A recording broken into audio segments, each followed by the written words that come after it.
A family about to move into a home is planning now the funeral of their 3-year-old son. Doctors couldn't save the boy despite the frantic efforts of relatives, a store employee, and first responders. The Tyler County Sheriff is calling the toddler's drowning a clear-cut tragic accident.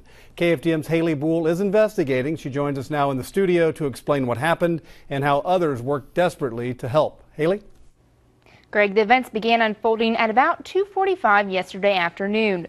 Someone called 911 to report a child not breathing. The person said the child had fallen into a hole filled with water and wasn't breathing. The backyard hole was for a septic tank, part of the family's preparations to move to Warren, south of Woodville in Tyler County. The hole was about 5 feet deep, filled with more than 3 feet of water from recent rains. The Tyler County Sheriff tells us a family member was outside with a 1-, 2-, and 3-year-old child at the home on County Road 1325.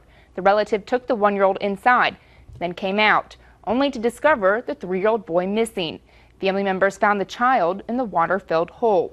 They began doing CPR. They drove the young boy to the Dollar General in Warren to meet first responders. An employee at the store tells KFDM News she heard a woman screaming and panicking, yelling for someone to call 911. The employee ran out of the store to the back of the family's vehicle, where she says the dad held the little boy. The Dollar General worker grabbed the child, laid him on the grass, and started CPR, while the mother flagged down the ambulance at the road. The woman says the father asked her if the baby was dead.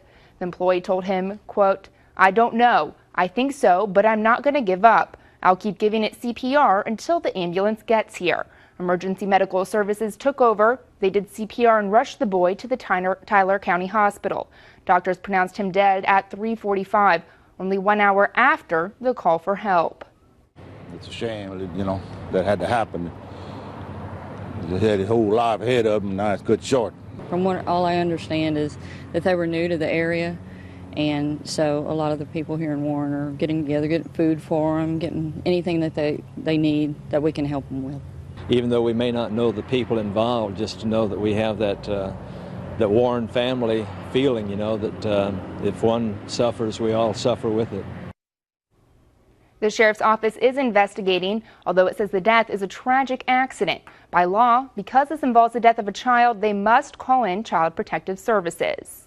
The families are already under tremendous burden. They're having a tough time even thinking, what their next step is going to be. So, but unfortunately, with law enforcement, with Child Protective Service, anything like that, we still have a process that we have to go through to make sure that, we have everything covered. But right now, everything appears to be, a tragic accident.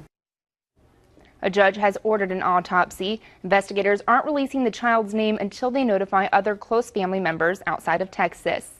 In the studio, Haley Boole, KFDM 6 News.